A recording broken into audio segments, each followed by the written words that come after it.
11-sinfligimda ochilganman. Yotmaganman lekin. Yo'q, anaqa yosh bo'lganman-da, yotganman. Bitta bola bilan rosa sevishardi edi, seksualniy bola edi.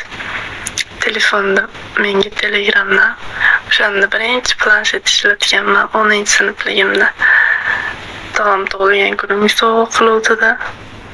Keyin rosa bitta bola bilan sevishganman-da, u Toshkentlikda. Qatdan tanishganman. Anaqada Telegramda tungi chat deb yozsanglar har xil gruppalar chiqadi-ku. O'shanda keyin 1-2 marta chatga kirganman-da, bitta boladan sevgisi qolgan. Yosh bespanetka bo'lganmanmi? Sevib qopti ekan deb 7-osmonligim uchun. Rosa gaplashib Telegramda yozishganmiz-da. Keyin anaqa tursiyda tushgan rasmlaringdan tashlab aytaverardi-ku bola. Bir kun ko'rishganmiz, mashinada kelganda anaqaga borgan, mashinada kelib maktabdan chiqqanman, birpas o'tiramiz deganda keyin ketganmiz mashinada bir joyga olib borgan dalaga. O'shda o'tirib keyin o'zi teginib ketgandi. Keyin o'shda qilib ochib qo'ygan. Rosa yig'laganman kelib, uyga kelib. Keyin shu bo'yi yo'qolib ketgan, yozmagan ham, umuman telegramlardan bloklab yo'qolib ketgan.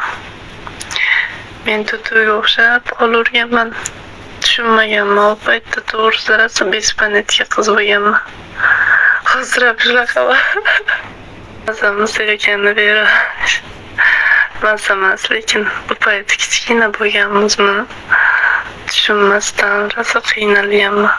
Keyin birinchi kursni bitirganimdan keyin sekin anglab yetishni boshlaganman.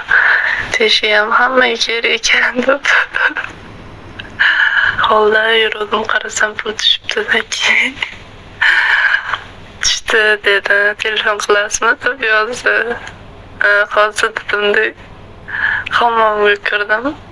Keyin xonamga kirib, endi hechra bosib ko'chaga chiqib ketuvdim. Kechroq gaplashaylik baydaman deb yozardi. Dedim, abed payti. Xarajat yo'q. Kredit to'layman, oyiga 2 million.